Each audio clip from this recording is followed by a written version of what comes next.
Have a great day mga biso. Second review natin dito sa Stargazer GL 2025. 3 months ko na po siyang gamit.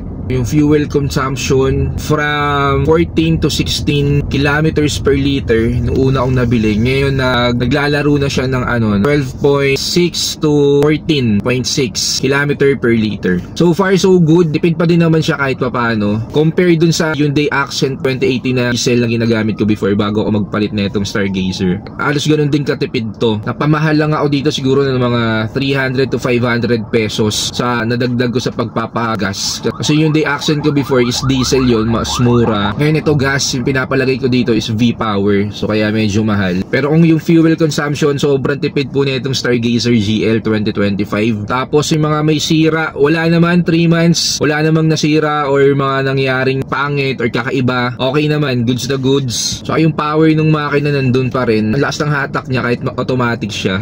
Ang biyahe ko lang lagi is Bacoor, Las Piñas. Ganun lang kadalasan everyday. Walang problema. So sa mga gustong mag Stargazer dyan, so recommended to para sa mga 7-seaters na hinahanap ninyo. Recommended tong Hyundai Stargazer GL 2025. Tipid siya. Mabuti na lang din hindi kami nag top of the line na Hyundai Stargazer kasi naisip din namin mas mahal din talaga. Yun nga kasi mas marami akong nabasa na reviews na yung iba wala pang 1 taon nasisira na agad yung baterya dahil sobrang halos lahat ng features niya is automatic na talaga. Tapos yung bisina ng Stargazer na GLS or X kasi mahina, parang pot-pot pantinapay. Yun din yung isang issue din doon. Pero itong Hyundai Stargazer GL, malakas po yung busina niya.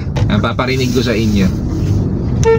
Yan, kaya hindi na ako nagpalit ng busina. Stock pa rin yung gamit ko kasi goods naman siya. Hindi siya mahina, hindi na siya galing kalakasan. Sakto lang, hindi nakakahiyang magbusina. Yung lamig ng aircon niya, still, ang lamig pa din kahit number 1 lang. Lalo na pag nag-number 2 ka, number 3, number 4. Pero hindi ko nagagamit yung number 3 and 4 lang. Madalas 1 lang and 2, yun lang. Napakalamig ng aircon talaga ng Hyundai. Kahit hanggang 3rd row pag may angkas ka, kasi meron naman tong aircon dito sa 2nd row. So pag binuksan mo yun, kayang-kaya niya yung lamig hanggang likod. Kahit number 2 lang okay na yun. Kahit nung summer, kasi summer ko to nakuha sa sasakyan, kaya niya yung init.